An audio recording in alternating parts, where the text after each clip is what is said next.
Hello guys, welcome back. आज की इस वीडियो में हम बात करने वाले हैं बीसीए फोर्थ सेम का जो मेजर सब्जेक्ट है डीबीएमएस, उसके कुछ इंपॉर्टेंट टॉपिक्स के बारे में। तो चलिए हम फटाफट से शुरू करते हैं। मीनवाइल जस्ट मेक श्योर कि आपने चैनल सब्सक्राइब कर रखा है, क्योंकि अगर आप चैनल सब्सक्राइब नहीं कर रहे हो, सिर्फ देख रहे हो, तो ये थोड़ा अच्छा नहीं है यार। आप लोग उसको सब्सक्राइब भी कर दो, है ना। ये आपकी तरफ से एक एक्नॉलेजमेंट रहेगा जो हम इतने मेहनत कर रहे हैं उसके लिए, कि हाँ आप उसको अप्रिशिएट करते हैं। तो मेक श्योर कि आप जरूर सब्सक्राइब करें, और आपके दोस्त ने भी अगर नहीं कर रखा है, भले ही वो वीडियो देखता हो, तो ये आपका अपना चैनल है, उससे सब्सक्राइब भी आपको ही करवाना है। चलिए, तो पहली यूनिट की अगर हम बात करें तो यहाँ पर आपके पास में आती है डीबीएमएस है क्या, उसकी डेफिनेशन और उसकी कैरेक्टरिस्टिक्स। ठीक, इसी में अगर देखें तो ये जो कंसेप्चुअल, फिजिकल और लॉजिकल लेवल आता है, ये आपको पता होना चाहिए। ठीक है, देन आपके पास में जितने टाइप के मॉडल्स हैं, है ना, database models, ER model, hierarchical network model, ये सब के आपको डेफिनेशंस और डायग्राम्स सब पता होना चाहिए।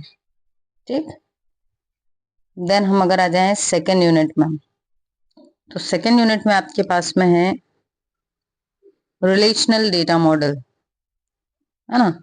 तो यहाँ पर आपको जो की कितने टाइप की होती है, कॉन्स्टेंट्स जो है उसके लिए होती है, तो की के टाइप्स प्लस ये जो नॉर्मलाइजेशन है, नॉर्मल फॉर्म्स मोस्ट इंपॉर्टेंट होता है डीबीएमएस में। ठीक है, एंड देन ये जो ट्रांसफॉर्मिंग रिलेशनशिप्स है, one two one, one two many, ये रिलेशनशिप्स आपको पता होनी चाहिए। नेक्स्ट हम आ जाते हैं थर्ड यूनिट में। तो यहाँ पर आपके पास में पूरा अलजेब्रा और कैलकुलस दे रखा है। तो यहाँ पर दो पार्ट हैं, तो ऑब्वियसली आपके पास में दोनों आपको पढ़ना चाहिए वैसे तो, बट अगर आप एक पार्ट को स्किप करते हो तो दूसरा बहुत अच्छे से कर लो।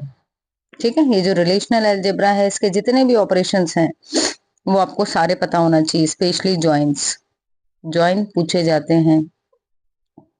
ठीक, तो आप रिलेशनल अलजेब्रा में इसके सारे ऑपरेशंस, यूनियन, इंटरसेक्शन बहुत इजी हैं, ये तो नहीं के बराबर है मैथ्स के स्टूडेंट यदि रहे हो आप तो।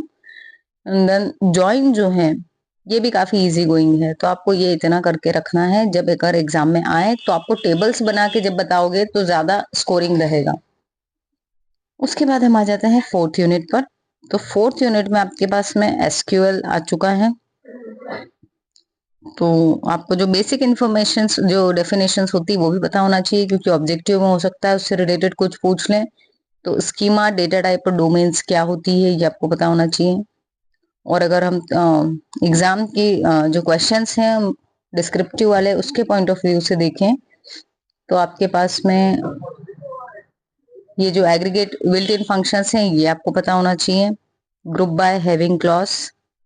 ठीक है, उसके बाद एसक्यूएल की जितनी टाइप्स ऑफ लैंग्वेज होती है, डीएमएल, डीडीएल, डीसीएल, है ना, ये आपके सारी, टीसीएल, ये सारी आपको डेफिनेशंस विद एग्जांपल्स पता होना चाहिए। देखो, बहुत सारी नहीं है क्वेरीज, इसलिए आपको उनका सिंटेक्स बहुत अच्छे से आना चाहिए हर क्वेरी का। ठीक है, अब हम आ जाते हैं पांचवी यूनिट में, और फिफ्थ यूनिट में आपके पास में है डेटाबेस का फिजिकल एक्सेस, मतलब फिजिकल स्टोरेज मीडिया। ठीक है, disk performance factors most important होते हैं।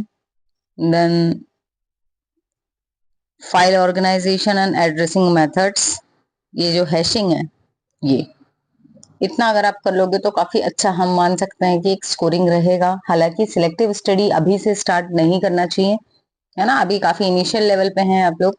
एटलीस्ट यूजी में तो आपको पूरा पूरा पढ़ना चाहिए।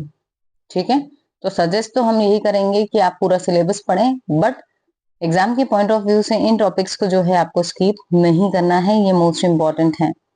सो आई होप कि ये वीडियो आपके लिए हेल्पफुल होगी और आपने चैनल को अभी तक सब्सक्राइब जरूर कर दिया होगा। So thank you so much for watching and subscribing. मिलते हैं अपने नेक्स्ट वीडियो में।